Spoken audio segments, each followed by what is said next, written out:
Very good morning, my dear students, and once again welcome to grade 12 accountancy class. So previous session, what you discussed especially about preference shares, correct, different types of preference shares. So today we are going to discuss a very important one, equity shares, correct, under section 43, subsection 1 of the Companies Act 2013. So exactly simple, what are the equity shares? Those shares which are not preference shares, simple they given. Not preference shares. That's why it is called equity shares. Okay. So here, why equity shares are the most commonly used. See, the most commonly used class of shares. So mostly the company will issue the shares, especially equity shares only. The preference shares very rare. Okay. That's what most of the companies, they are interested to issue only equity shares. That's why equity shares are the most commonly issued class of shares and carry the maximum risk. That's what a very important point. Maximum risk and reward of the business. Correct? So two things as a risk, then you will get reward. More risk, more reward. Correct? The more risk, more return. That's why the company issues equity shares, why people are interested to buy only equity shares. That's what two things. Risk is also there. What's the risk here?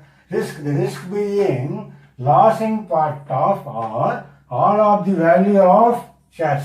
That means all of the value of shares if the business is incur losses. That means the entire shares, the equity share will be liable to pay as a shareholder meet the expenses as a losses. That's what. Repeat once again. So what's the risk here? The risk being losing part of or all of the value of shares if the business incurs losses. So definitely risk is there. But what's the reward? That is very important. As a reward, payment of higher dividends and appreciation in the market value. So as an equity share, they will get dividend depends upon the more profits. Correct? If a company having more profits, equity shareholder will get more dividend. But in the preference shares, they will get only fixed dividend. Correct? That's what the main important difference. So as a preference shares, only fixed dividends, whether company earning more profit or loss. But here, company earns more profit, will get more dividend. That's what very, very important. See, payment of higher dividends. Okay, the higher dividends. And appreciation in the market value. In the share market, suppose you are buying equity share, so one of any famous company. So day by day, your share become value. As a 100 rupees share, so and the market value become 1000. Suppose you want to sell some 10 shares you are having at least. So, but how much you bought it? 10 into 100,000. But now the market value is same 100 rupees value of share become 1000 now. So we can able to sell how much? Save 10 into 1000 become 10,000. That's what the very important point. Appreciation in the market value. Now understood the equity importance of equity share. There are only risk is there, simultaneously reward is there. That is very, very important point. But as a preference shares, only fixed dividend. So whether the company getting more profit or loss, they will get only fixed dividend. But here, based upon the more risk, getting more reward. That's what the beauty here for equity shares, section 43, subsection 1 of the Companies Act 2013. Okay. Now we are going to see the difference between equity share and preference share. Then only you have a clear idea, picturized what way equity share is differentiated from in a preference share. Correct? That's what very, very important point. Now we are going to discuss difference between equity share and preference shares.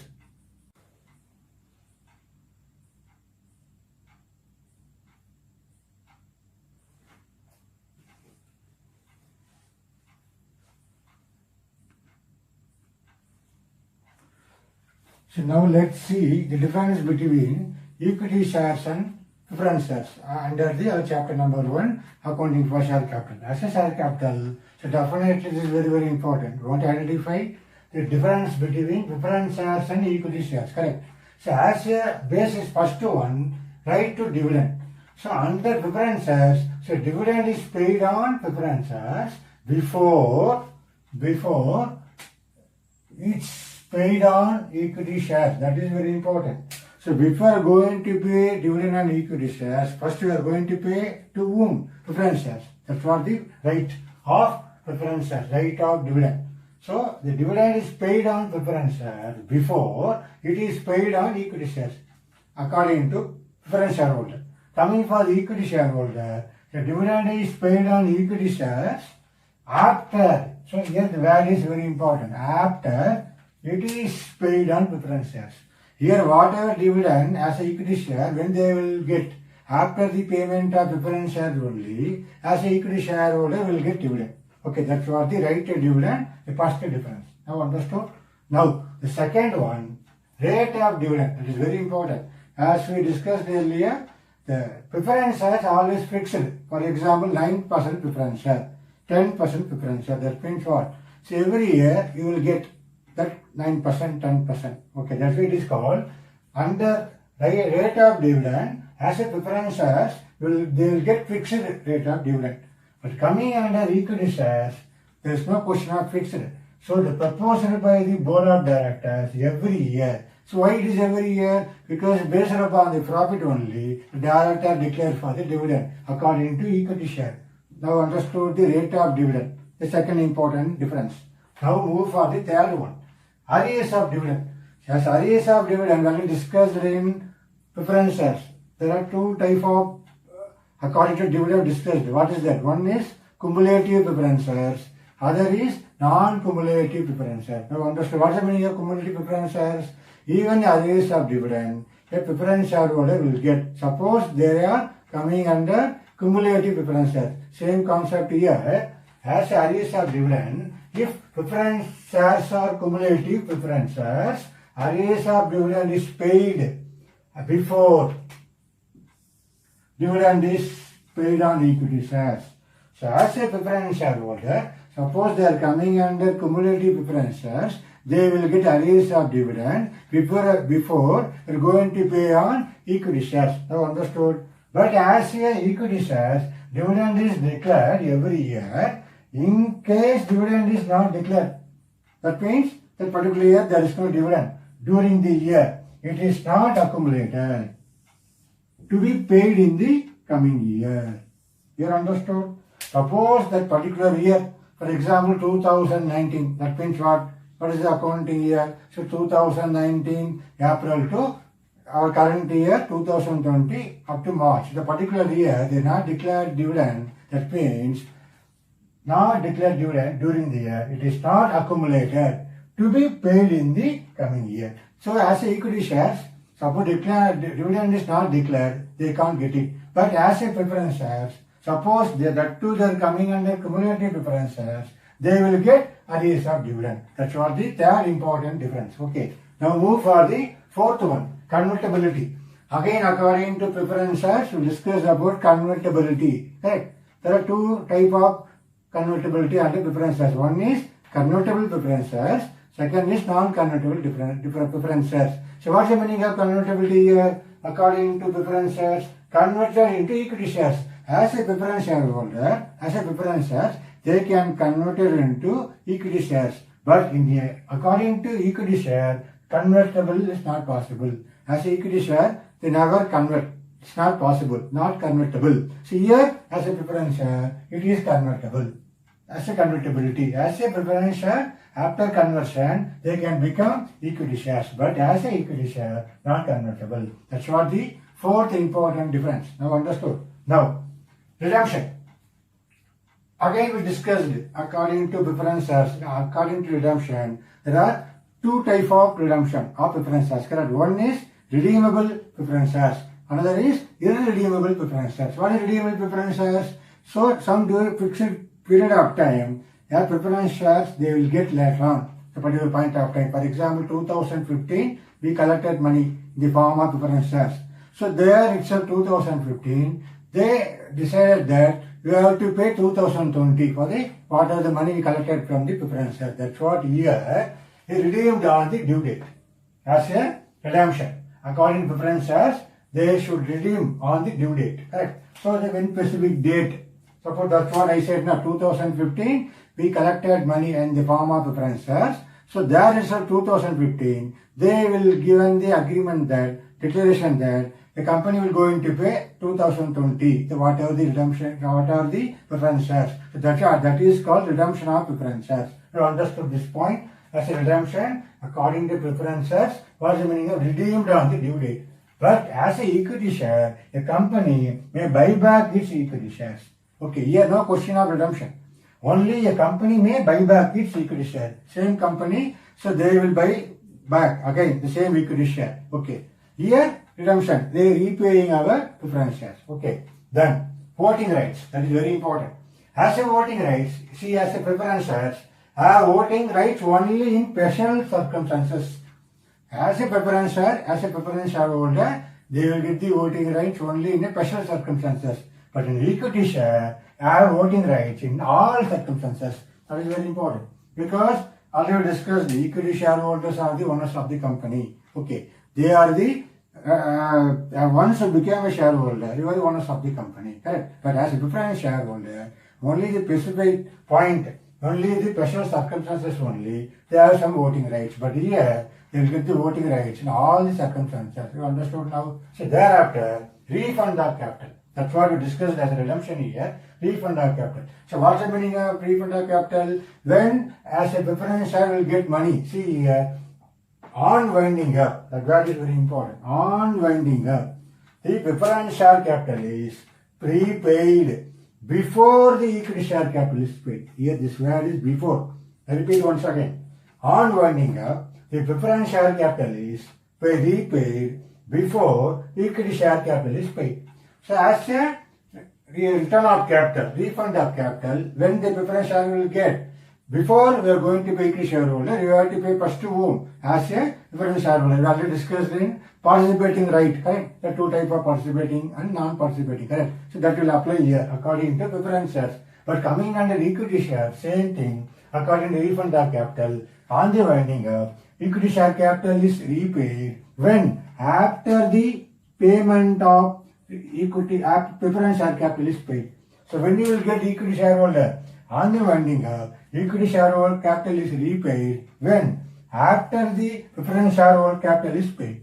But here before equity share capital, preference shares you have to pay. But here after payment of preference share, then only the money balance money available, that money goes to equity shareholder. Okay. See here the preference share will get first, both way, correct? That's what before, after, the word is very important. That's what your refund of capital, very important 7th point.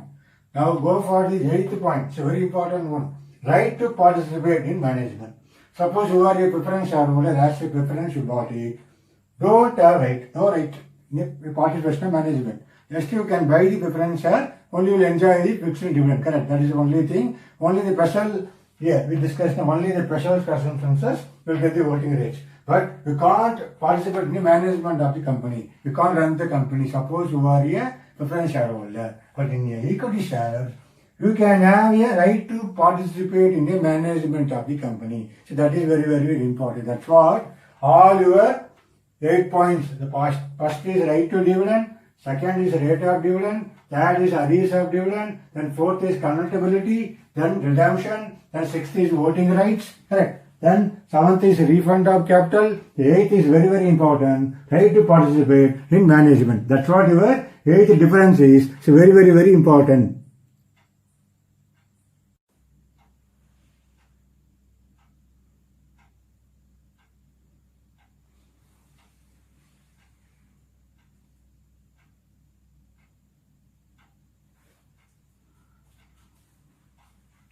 So now see, the very important, the classification of share capital, correct?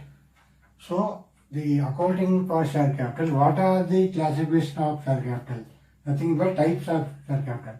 See, we discussed earlier kinds of share capital. One is preference share, other is equity share. Here, you know already in a financial statement, under liabilities and equity and liabilities, under that you have to mention what? Shareholders fund, under that share capital.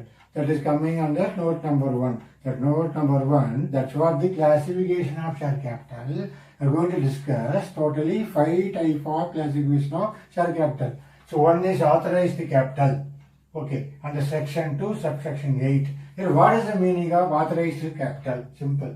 It is stated in memorandum of association and is the maximum amount that a company can raise as share capital. That means what? As a fixing ceiling limit. Okay, ceiling limit. For example, company mentioned in a memorandum of association, maximum they can issue how much? As if, for example, 10,000 shares at the rate of 100. So how much they will get? Totally 10 lakhs. Okay, this 10 lakhs, beyond that this 10 lakhs, company cannot raise the share capital. That's why it is called authorized share capital. Correct? Authorized capital under section 2 subsection 8, the maximum amount that a company can raise as a share capital. That's why nothing but as a ceiling limit. Beyond this, for example, declared as a 10 lakhs as share capital. Beyond that, they can't raise. For example, they require 12 lakhs, they can't issue because authorized share capital is up to 10 lakhs. Now understood? It's a very important one. Authorized capital under section 2, subsection 8. Simple, you have to keep in your mind ceiling limit. Beyond that, you can't raise the capital is called authorized share capital or the maximum amount that a company can raise as a share capital. Okay, that is the very important one. First classification. Now move for the second classification, issued capital. Under section 2, subsection 50 of the Companies Act 2013, what's the meaning of issued capital? The company issues from time to time. So whenever required, they will issue time to time for the subscription, some periodic interval. Okay, so that's what it is called issued capital. For example, up to 10 lakhs, a company can raise. It is called authorized capital. So, but you issued only how much? Maybe see 9,000 shares only. So 9,000 shares at the rate of 100. So how much they will get? 9 lakh. This 9 lakhs is called. This 9 lakh is called issued capital. So the very important, company cannot issue more than 10 lakhs. They issued how much? Only 9 lakhs. Whenever they require, time to time for subscription. That's why it is called issued capital. Even the company have 10 lakh as authorized capital as a ceiling limit, but they issued only 9 lakhs only. That's what 9,000 shares at 100 each. Okay. Each share is 100. So only they can issue 9 lakhs. You understood now? That is called issued capital according to section 2, subsection 50. Now move for the subscribed capital. So what's the meaning of subscribed capital? Simple. As a section 2, subsection 86. So what they are telling, time being subscribed by the members of the company. So anything here issued capital, 9,000 shares. But how much they subscribed? Maybe how much? 8,500. So 8,500 they subscribed. That's what. Time being, how much they subscribed? Even though 9,000 shares they issued how much? Only 8,500 by the members of the company. So very important thing as a subscribed capital under section 2, subsection 86. Again, there are two classifications. One is subscribed and fully paid up. So whatever 8,500 we subscribed, we got it. For example, into 100. So how much we will get? Here we will get exactly 8,50,000 as a subscribed capital. Under subscribed capital, first classification, subscribed and fully paid. Here subscribed but not fully paid. That means what? They paid only 8,000 into 100, so they will get only 8 lakhs. So that's what, even though they given for subscription 8,500 shares, for subscribed but not fully paid up, only 8,000, even the 8,500 here, they subscribed only how much? 8,000 only. That's what they were subscribed but not fully paid. So only the 8,100, we get it only 8 lakhs. Understood? That's what? A very, very important classification for the under subscribed capital, coming under subscribed and fully paid up, thereafter subscribed but not fully paid up. You understood? See, one by one we'll see the differences. First is authorized capital, now issued capital, now move for the subscribed capital, that too subscribed and fully paid up, subscribed but not fully paid up. You understood the differences one by one. And fourth one, called up capital. Section 2, subsection 15. Part of the capital which has been called for payment. Here, anyway, last I'm going to discuss, for example, the share is under 10 rupees, correct? 100 rupees. So first they will apply for 20 rupees. Thereafter allotment. Okay, coming under 30 rupees. This is called first call, maybe 20 rupees. Again, second call, this is 30 rupees. Totally 100. See, that's what the part of the capital. So 20 application. Thereafter allotment. Thereafter first call. Thereafter second call. That's what detail we are going to discuss for the accounting for share capital. Our main debt. Correct. Here as I called up, they called up only how much?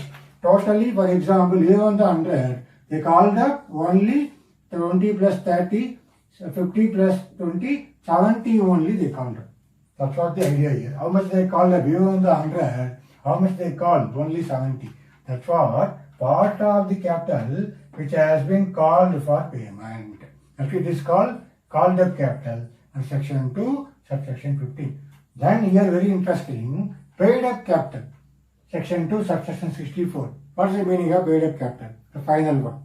See, amount that the shareholder has paid and the company has received against the amount called up and respect of shares towards share capital. Here how much he called? 70. Actually how much they paid here? 50 rupees.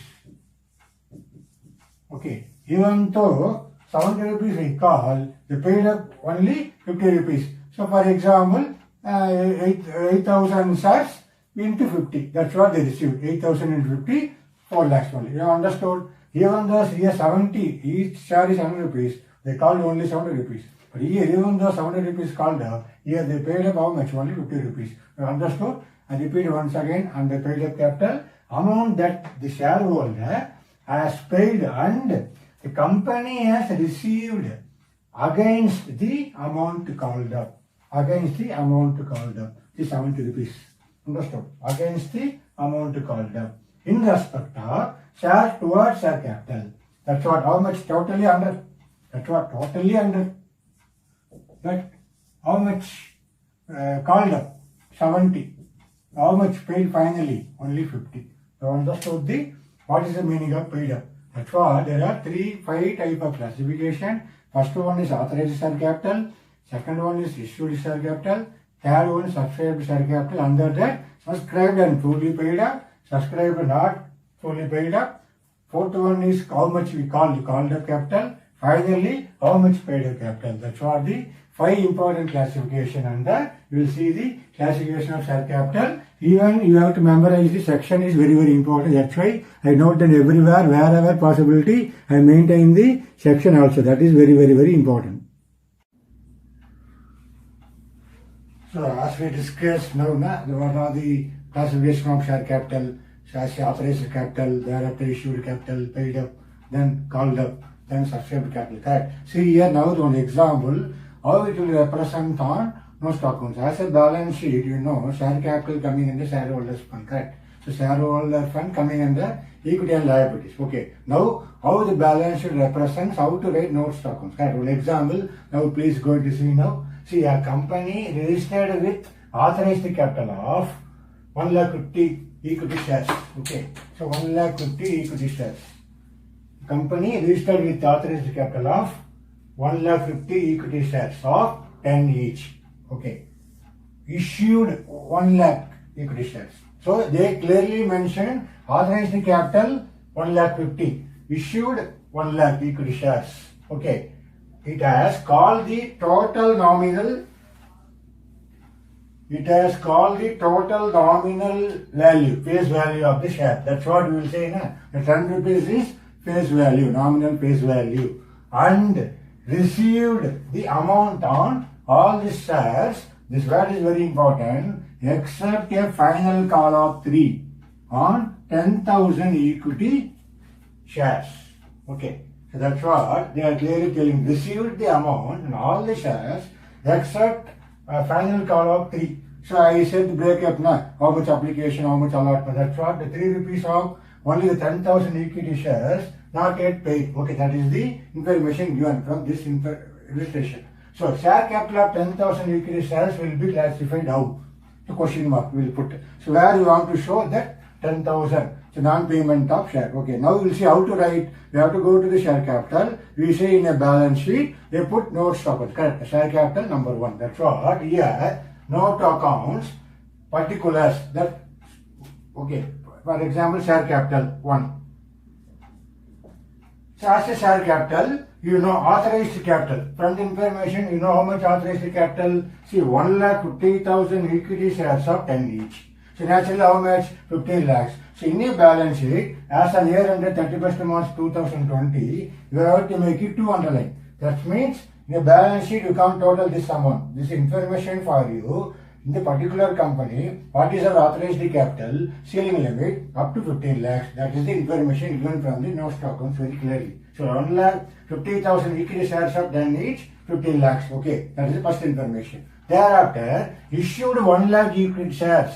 Okay, it has called the total nominal value of 10. Okay, so how much issued? So not more than nominal value. What is our authorized capital? So more than, you can't raise more than 1,50,000. So naturally, there is less than 1 lakh, less than 1,50,000 only they issued. So here they clearly given issued capital how much? Here issued capital. So here authorized capital, I underline. Then here issued capital. What is issued capital? 1 lakh equity shares of 10 each. 10 lakhs. Here also have to put underline. So information for you. How much you issued. Thereafter, and received the amount on all the shares except a final call of 3 rupees. Okay. So actually now going for the next heading, we discussed what is the authorized capital, thereafter issued capital. Now what is our subscribed capital? That's what here, see, issued capital, here subscribed capital. The subscribed capital except 10,000 equity shares. So remaining 90,000 equity shares, they given full amount, all 10 rupees. That's what, where you have to write? Here you have to write subscribed and fully paid up how much? That's what 90,000. How 90,000? 1 lakh minus 10,000. It is not yet paid. You can't receive this particular 10,000 equity shares. So how much exactly received? Subscribed and fully paid. So 90,000. That's what here 90,000 equity shares of 10 each, 9 lakhs. This is the first important information. Under what heading? Subscribed and fully paid. Okay. Now the remaining 10,000, see, except a final call of 3 rupees on 10,000 equity shares. That share capital of 10,000 equity shares, where you will classify under what head? That's what. So next heading is what? See, subscribed and not fully paid up. That heading. Subscribed but not fully paid up. That's what. That's how much subscribed. The remaining 10,000 equity shares of 10 each, 1 lakh. But what happened? The final call of 3 rupees, they not yet paid. That's what. Less, it is called calls and arrears. Later on you can able to understand what is the meaning of calls and arrears. So due payment from the shareholder. That is called calls and arrears. Suppose sometime shareholder will pay in advance. That is called calls in advance. So there are calls and arrears, calls in advance. That's why in discussion we'll discuss later. Here the idea, subscription, see, subscribed and not fully paid up. So how much actually here? 10,000 equity shares of 10 each. So 1 lakh. So how much not yet paid? That's what. Less calls in arrears 10,000 into 3 rupees, 30,000 we deducted. So how much you received actually? The 10,000, only 7 rupees only received. That's what the idea here, 70,000. As a 1 lakh, given the 1 lakh, but calls in arrears 30,000 due to the 3 rupees. So received only how much? 70,000. Now the totals are how much received? 9 lakh 70,000. Given the 10 lakh, received 9 lakh 70,000 because these 3 rupees except a final call 3 rupees. 10,000 equity shares not yet paid. That's what the presentation here under no stock. Now understood what's the meaning of authorized capital, what's the meaning of issued capital, how to represent in a balance sheet through no stock accounts. Thereafter, subscribed capital, two classifications, subscribed and fully paid up. How we will going to show as a represent in no stock account, then subscribed and not fully paid up. Now understood this example, we have a clear idea how to show in a balance sheet that too under especially in no stock accounts. Okay. Then the next discussion here, reserved capital. One of the important words. What is reserved capital? See the subscribed capital. That's what I discussed here. Na? The subscribed capital remaining uncalled. Suppose we said na, even though 10 rupees, we called 7 rupees. Okay. The remaining uncalled. So 3 rupees uncalled. Okay. Subscribed capital remaining uncalled that the company resolves by special resolution. The company want to pass special resolution not to call. So when they will call, not to call, when except this word is very except in the event of winding up of the company. Only at the time of winding up of the company only, you have to do the reserved capital going to utilize. That was subscribed capital remaining uncalled that the company resolves in a special resolution. Okay, so not to call when, except till that in the event of winding up of the company. So at the winding up of the company, till that we don't want to call. That is the idea. Yeah, that is called reserved capital. So when you will call at the time of winding up only, you have to call that particular unpaid amount, uncalled amount. That it is called reserved capital. Now they see in the words, interestingly, this is reverse. Suppose capital reserve. So you know already this is what is capital reserve. Already discussed in financial statement and the reserves and surplus, totally some 8 reserves, maybe general reserve. Under that you will be able to know already in financial statement capital reserve. Now understood? Here reserved capital. What's the meaning of capital reserve? You become confused. Just name is transferred here. Capital reserve. Only here reserve capital, here capital reserve. Misplace of sentence. Here what is the meaning of capital reserve? You know very well. So created where only the out of capital profit. Where they say out of capital profit only, we created capital reserve. So capital reserve is different, reserve capital is different. See, and it's not free. So it is not free for distribution as dividend. So you can't utilize capital reserve as a dividend. You can't declare for the utilization of capital reserve. That is the very important point. We have the clear difference between what is reserve capital and capital reserve. I will go to see one by one the exact difference between, going to see now what is reserved capital and the capital reserve now one by one. Okay, that's what the very important discussion for this one.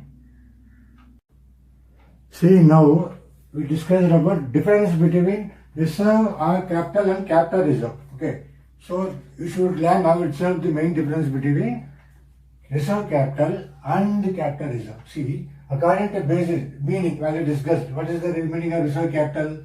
It's a part of the uncalled capital. Okay, it's a part of the uncalled capital which cannot be called up when till except in the event of winding up. So this word is very important. That's what the meaning of reserve capital. That's what we discussed already. Similarly, coming for capital reserve, part of the reserve which is not free for distribution as a dividend. So it is not utilized for giving dividend to the shareholder. Okay, as a capital reserve. Only for some specific purpose. That's what the first very important thing. What's the meaning of reserve capital and the capital reserve? Okay, main difference. Thereafter, creation. So how it was created, how it was happened. So it is an uncalled capital. For example, totally 10 rupees, they called only 7. Remaining is what? The 3 rupees uncalled capital. That's what the creation of our reserve capital. Correct? But similarly, here as a capital reserve, it is created. How it was created? It is out of capital profit. So whenever capital profit created, for example, as a car, instead of as a 5 lakhs worth of car, you sold for 5 lakh 50,000. Okay. So that 50,000 is called what? Say profit. So sale of asset. Correct. That's what the creation created out of capital profit. So capital asset created for the profit. Correct. That's what the idea here. Capital reserve. Now move for the third important one, optional or mandatory. So it is a compulsory or not. So reserve capital is compulsory or not. Okay. So it is not mandatory. Okay. To have reserve capital. So there is no compulsion. There is no compulsory. It's not a mandatory to have reserve capital. Depends. So always many companies, they call 10 rupees. There is not a condition that first you have to call 7 rupees. Remaining 3 rupees don't call like that. It's not compulsory. It's not mandatory. But in the capital reserve, it is an appropriation. So appropriate to transfer capital profit to capital reserve. What is called appropriation of profit? So once you have a profit, if anything excess, there only you have to create it for capital reserve. That is called appropriation of profit. Okay. That is the very important thing, out of profit. But in the profit and loss account, that is called what? Charge against profit. Because what is appropriation profit? It is out of profit. Understood earlier, discussed difference between appropriation of profit and profit and loss account. Correct. That's very, very important here. So here, where you are created, appropriate some portion, transfer capital profit to capital reserve. If it is available only, it is created. Okay, that's what the difference of creation. That's what your third difference. Then, special resolution. So here anything special resolution going to pass as a reserve capital, special resolution is required. It is required. Very important. For reserve capital. But here, special resolution not required. Because so whenever you have capital profit, you transfer to capital reserve. Otherwise, no need. Right? That's what the special resolution under reserve capital is required, but as a capital reserve, it is not required. Now move for the time when it can be used. Now, okay, now you have reserve capital. What time, when it can be used, when you are going to use. That's what under reserve capital. So it can be called only at the time of winding up. Again, the same point we discussed here. Na? So only at the time of winding up only, you want to utilize this reserve capital. Okay. But here as a capital reserve, it can be used during the lifetime of the company. So whenever some important condition fulfills, you can utilize capital reserve. But here, only at the time of winding up, you're going to utilize reserve capital. That is very, very important thing. Okay. Then, writing off many capital losses. Writing off many capital losses, other possibility here as a reserve capital. See, here cannot be used. This reserve capital not possible to write off any capital losses. But as a capital reserve, it can be used to write off losses. As a capital reserve, you can utilize. Reserve capital, you can't utilize for any capital losses. That is very, very important differences. Okay. Now finally disclosure. So how we will show reserve capital? It is you can able to show in a balance sheet? No. See, it is not disclosed, shown in the company's balance sheet. So only information for you. So reserve capital. You can't show in a balance sheet. Because 30 rupees, whatever the uncalled money, so you are not receiving any money. So only the information. But as a capital reserve, where you are going to show, as I said, no, it is disclosed under reserves and surplus. What is the reserves and surplus? Reserves and surplus coming under what? Share capital. The share capital, the second one. The reserves and surplus coming under shareholders fund. Okay. The shareholders fund coming under equity and liabilities. Now we will see the financial statement of the balance sheet. So equity and liabilities, the heading. Under that, shareholders fund. Thereafter, A, share capital. Then B, reserves and surplus. Under that, you want to show as a capital reserve. That's what here you are disclosing. You have to show because the profit transferred to capital reserve. But here, no question of disclosure. We can't see, as we can't show in the company's balance sheet. That's what the very, very important difference for the, as you know, the reserve capital and the capital reserve. These are the 7 important differences. You have to make it now itself to practice for our examination purpose also. See, now we will see the finally for this session, the difference between authorized or nominal capital and issued capital. Correct? That is very, very important. So later on become confused. What is authorized or nominal capital and issued capital? So that's what the main 3 differences. First, you know the meaning of the authorized or nominal capital. What is that? So it is the amount stated in the memorandum of association. We already discussed. Correct? It's a capital clause. Correct? Which company can raise as share capital of the company. So the company can raise. It's a share capital of the company. It will show in memorandum of association. Okay. So it is the nominal value of that part of authorized capital. This value is very important. That part of authorized capital. So the issued capital is the part of the authorized capital. Say for example here, our capital is 10 lakhs. So beyond that we can't raise, correct? It is authorized capital. So we can't, this is the part of the authorized capital which is issued for subscribed. Okay, that's why we can consider maybe 8 lakhs. So less than 10 lakhs. Okay, that's why the value is very important. Nominal value of that part of authorized capital which is issued for subscription. So only beyond that we can't raise. That's why our issued capital is the part of the authorized capital. That's what the very, very important difference. Okay, now understood authorized or nominal capital and issued capital. Then disclosure in memorandum of association. So you know already the amount is stated in memorandum of association. That's what discussed already here. Here it is not stated in memorandum of association because already stated our authorized capital. So what is our issued capital? So only the part of the authorized capital. So not necessary to again stated in memorandum of association. But here you want to show as amount is stated in memorandum of association. Then finally whether one can exceed the other. Okay, what is the meaning? See here as authorized or nominal capital, it is equal to or more than the issued share capital. Okay, so it can be more than the issued share capital. Understood the logic begin. So finally our authorized capital is the final one. So it is more than the issued share capital. That's what here the where is more. Okay, issued share capital. Here totally reverse. It is equal to what is issued capital? It is equal to or less than the authorized share capital. So understood the difference? So it is equal to or less than the authorized share capital. But here more than the issued share capital. Okay, as authorized share capital can be more than the issued share capital. Here it is equal to or less than the authorized share capital. That's what the difference of the difference is very important later on. Authorized nominal capital and the issued capital.